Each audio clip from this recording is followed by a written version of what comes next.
देखिए, केंद्रीय रक्षा राज्य मंत्री संजय सेठ को धमकी भरा मैसेज मिलता है, उसके बाद से राजनीति भी जो है वो लगातार तेज हुई है। दरअसल मैसेज में 50 लाख रुपए की रंगदारी की मांग की गई थी।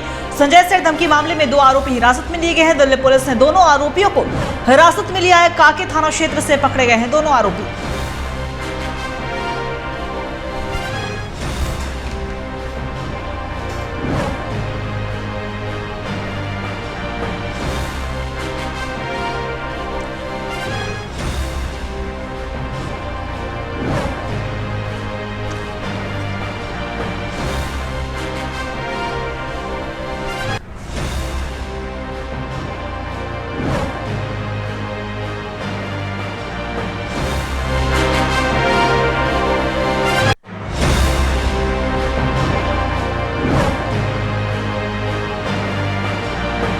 मुझे लगता है कि रक्षा राज्य मंत्री के साथ जो घटना घटी है वह इस बात का आईना है कि जब भारत सरकार के रक्षा मंत्री के साथ ऐसी वारदात हो सकती है, उनको धमकी देने की बात हो सकती है, तो झारखंड की आवाम जनता के साथ, खास करके गांव में रहने वाले जो किसान हैं उनके साथ तो बहुत ही दुर्भाग्यपूर्ण स्थिति बनेगी।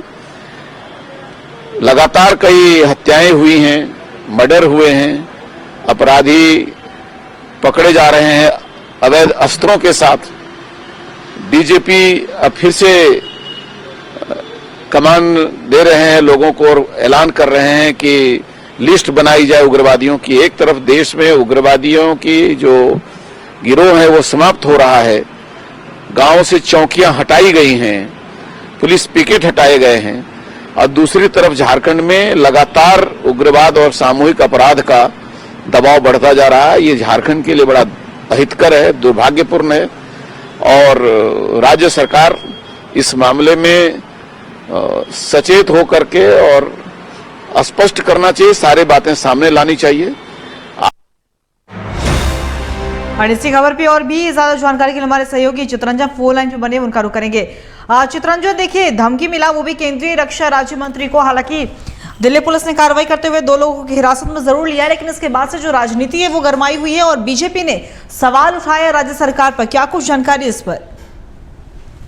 बिल्कुल अंकिता, देखिए केंद्रीय रक्षा राज्य मंत्री संजय सेठ जो रांची के सांसद भी है, उनको एक धमकी भरा कॉल आया था, फिरौती की मांग की गई थी और ना देने पर जान से मारने की धमकी दी गई थी। हालांकि इस पूरे मामले पर दिल्ली पुलिस ने राजधानी रांची के कांके थाना क्षेत्र से 2 लोगों की गिरफ्तारी जरूर की है। लेकिन देखिए जिस तरीके से एक हाई प्रोफाइल मामला इसलिए बन जाता है क्योंकि गृह राज्य मंत्री को धमकी भरा कॉल आया था, जिस पर विपक्ष भी लॉ एंड ऑर्डर को लेकर लगातार सवाल खड़े कर रहे हैं। क्योंकि देखिए कल ही जो है कांग्रेस का जो प्रदेश नेतृत्व है वो डीजीपी से मुलाकात कर लॉ एंड ऑर्डर को लेकर चिंता जाहिर की थी, क्योंकि कांग्रेस के एक नेता हजारीबाग की भी हत्या हुई थी। उस मामले पर वो लोग मुलाकात किए थे, जिसके बाद अब कांग्रेस के साथ साथ बीजेपी को भी यह तुल मिल गया। हालांकि कांग्रेस ने, क्योंकि कांग्रेस वर्तमान सरकार में शामिल है, तो सरकार के खिलाफ नहीं बल्कि डीजीपी से मुलाकात कर इस पूरे मामले पर निष्पक्ष जांच की मांग की। वहीं अगर विपक्ष की बात की जाए तो विपक्ष देखिए लॉ एंड ऑर्डर को लेकर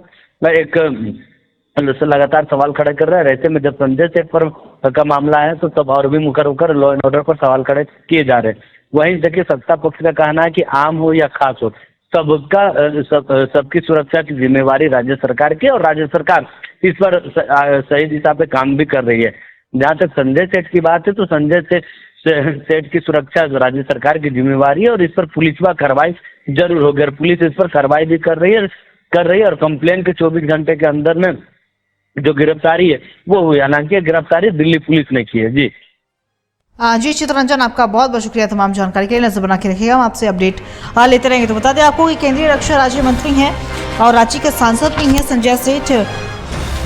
उन्हें रंगदारी भरा मैसेज आता है, रंगदारी उनसे मांगी जाती है। 50 लाख रुपए की रंगदारी की मांग की जाती है उनसे। हालांकि दिल्ली पुलिस ने 2 आरोपियों को इस मामले में हिरासत में लिया है, लेकिन इसके बाद राजनीति भी शुरू हो चुकी है।